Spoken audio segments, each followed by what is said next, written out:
Assalamualaikum warahmatullahi wabarakatuh.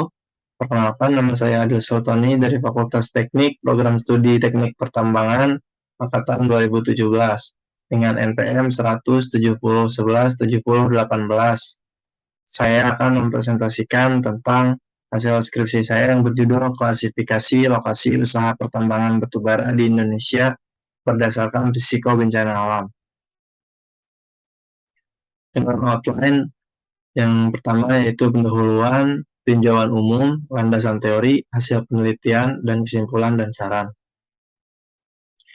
Dari latar belakang yang saya buat adalah karena keadaan tektonis, vulkanis, dan hidroklimatologis, Indonesia merupakan negara dengan risiko bencana yang tinggi yang menduduki urutan ke-36.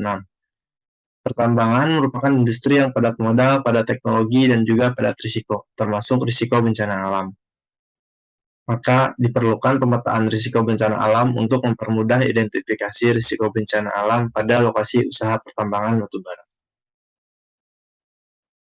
Tujuan yang saya buat adalah untuk mengetahui jumlah kabupaten atau kota yang berisiko untuk mengalami bencana gempa bumi, banjir, tsunami, longsor, dan terdampak letusan gunung api. Yang kedua, mengetahui bencana alam yang umumnya terjadi pada daerah WUP batubara dan mengetahui jumlah WUP batubara yang berisiko tinggi untuk mengalami bencana lebih dari satu atau multi bencana. Untuk metodologi penelitian yang saya buat adalah yang pertama merupakan studi literatur, lalu pengumpulan data yang merupakan data nilai risiko bencana dan juga data lokasi WUP batubara. Lalu verifikasi dan validasi data, analisis data, pembuatan peta risiko bencana yang terbagi menjadi dua, yaitu peta risiko bencana parsial dan juga peta risiko multi bencana, yang diproses menjadi peta klasifikasi lokasi WUP batubara di Indonesia berdasarkan risiko bencana alam. Lalu dibuat kesimpulan dan saran. Untuk lokasi penelitian yang saya lakukan di sini adalah WUP batubara yang berada di seluruh Indonesia. Itu yang tersebar pada Pulau Sumatera, yang tepatnya di Provinsi Sumatera Selatan. Dan juga pada seluruh provinsi di Pulau Kalimantan dan juga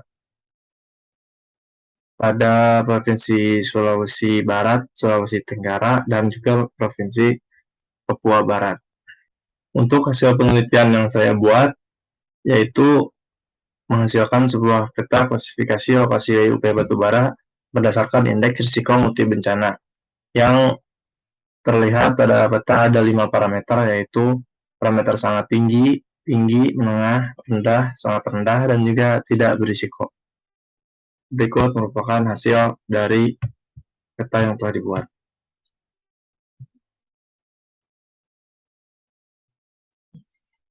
Untuk kesimpulan yang saya buat adalah Indonesia adalah negara dengan risiko bencana yang tinggi dan sangat tinggi, khususnya banjir dan tanah longsor.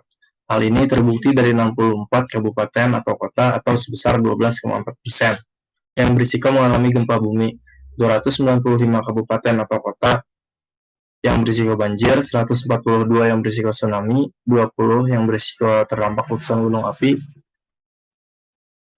dan 234 yang berisiko mengalami tanah longsor. Tidak sedikit juga kabupaten atau kota yang berisiko terjadi lebih dari satu bencana. Yang kedua, bencana alam yang umumnya terjadi pada WUP batubara adalah tsunami dengan 109 WUP, longsor dengan 309 WUP, dan banjir dengan 959 WUP.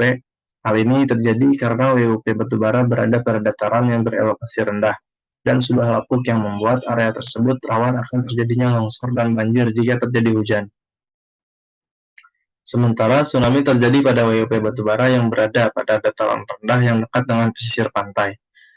Jumlah WUP batubara yang berisiko tinggi mengalami multi bencana adalah 6 WUP untuk risiko sangat tinggi, 106 WUP untuk risiko tinggi, 818 WUP untuk risiko menengah, 147 WUP untuk risiko rendah, 18 WUP untuk risiko sangat rendah, dan 152 WUP yang tidak berisiko. Untuk sarannya, bencana alam yang umumnya terjadi di WUP batubara di Indonesia adalah banjir dan tanah longsor. Sebaiknya dilakukan mitigasi bencana alam yang berkelanjutan terhadap banjir dan tanah longsor. Dan dengan hasil dari pengklasifikasian ini, semoga dapat membantu dalam pengawasan dan pengelolaan terhadap kegiatan usaha pertambangan batubara dalam segi K3 untuk menciptakan lingkungan kerja yang efektif, aman, dan nyaman. Mungkin seperti itu pemaparan dari saya. Jika ada kesalahan, mohon dimaklum. Terima kasih. Assalamualaikum warahmatullahi wabarakatuh.